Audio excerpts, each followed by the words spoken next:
1. Warfare and the military might be necessary evils for our world to operate. That is an unfortunate reality that the world has to understand. But just because it's an unnecessary evil or a necessary evil doesn't mean that we cannot have rules to govern and make war a lot more humane. Let's be clear, panel. That is what we want on side government. In status quo, military decisions and military operations are dictated by utilitarian metrics on how people ought to fight. What we question on side government is the efficacy that this way of thinking operates under. Because on our side of the house, you get a very clear way of stopping inhumane practices that side opposition thinks is necessary. On their side of the house, you have to build up soulless bureaucracies that justify and perpetrate all of the war crimes that happen on status quo. That is the difference between the two houses. A couple of responses before I get into that extension. 1. The standards by which LO says in their speech about how they are not going to punish something is very confused. Torture and the death of innocents is a disproportionate act of war. Bombing a settlement with multiple civilians is a disproportionate act of war. That is what they have to defend, which I think they don't understand. The Americans bombed thousands and thousands of Vietnamese villages. That is precisely what we want not to happen, right?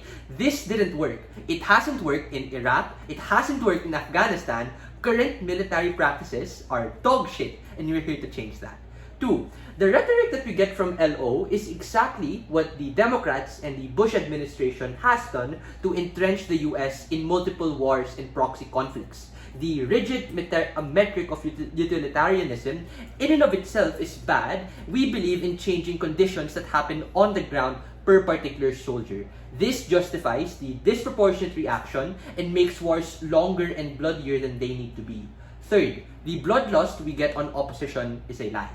There is still a social contract for agents of the state and combatants, and that is called the Geneva Conventions. Joseph preempted this in the top of his speech, and we recognize that soldiers are built and molded different, but it doesn't exist on a vacuum alone. Lastly, we think that the optics on side opposition are just bad and scary, right? When the American people see that their sons, their fathers, and their husbands are these robot killing machines, it's precisely the point in which they do become afraid of the man wearing the uniform. This creates a sense of fear as opposed to loyalty and respect as to what already is happening within status quo. Again, all of the other rebuttals are going to be integrated in my speech. What's the extension? Soldiers are allowed to be held a lot more accountable, flipping LO in their argument, and they are able to change and alter their practices to be a lot more aligned with their interests. Why is this true? The first reason is on a principled justification. The life of a soldier is inherently something unfair and unjust. They are forced to use their bodies as agents of the state, and they are constant threat of death and psychological torment. The perverse part about all of this is that they are expected to not use their intellect when making decisions that directly affect them and their families. The worst part even then about all of this is that currently in status quo, they really don't have any agency to be trialed and held accountable for these actions that they've done. This is bad regardless of the circumstance, because bad soldiers can use the popular excuse of, oh, I'm just doing my job, being able to skirt the law on their own malevolent practices. But even good soldiers have to live with the burden of knowing they did something terrible and not to be properly held accountable for those particular terrible actions. On either side of the house, or on either case, just because the military forces you into situations that you are not comfortable in, or you have a contract to follow within the military, doesn't allow them to push the goalpost of what it means to be a soldier. This principle is important insofar as it draws the line of what soldiers ought to be able to do. They ought to fight and do and defend and do things in a strategic enough manner. They ought not to go beyond these measures for the benefit of getting a tactical advantage as to what is said in the info slide. Soldiers are trained, but they also need to have their agency and freedom in these particular actions. The second reason is on incentive and capacities. Wars are literally fought more humanely on our side. Why? Because the likely instances of when this happens is in very heinous operations as to what you see in the info slide. These operations happen comparatively less when it is now an accepted response to be able to say no to these things. The first layer of this is explaining how warfare can now be fair. The Geneva Convention exists, and this exists for a reason. This is a valid extension of protecting the sanctity of life outside of what is necessary to be able to do in a war. The second layer is how this will encourage and incentivize a lot more fair actions in warfare. Because at the end of the day, wars and battles are still probably going to be fought with soldiers. But there's going to be an interplay of what acts will happen, because now torture and carpet bombing probably happen significantly less because people don't want to do it.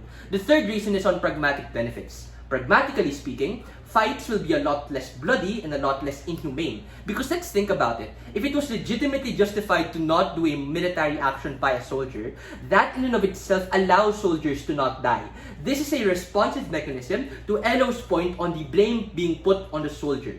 No, on our side, soldiers don't have to die for the state or for a politician. This is because they now have the opportunity to be able to say no and get away with that no without like a disproportionate punishment going their way. This leads to resources being used a lot more smart, a lot more intelligent, and a lot better because now people don't actually need to die. What are the impacts of this? Soldiers now have an added leverage to do what needs to be done to be able to preserve their acts and like opportunities and their like objectives as a soldier. Obviously, all of these things will still happen in a likely enough context because of all of the mechanisms that Joseph, my partner, gave. They're still likely to be inculcated into the military system, but that doesn't mean that their minds are just now going to be turned off to this, right? This necessarily leads to a lot less death and a lot less like heinous death occurring on our side of the house. How should this be weighed and how should this be contributed in the context of round?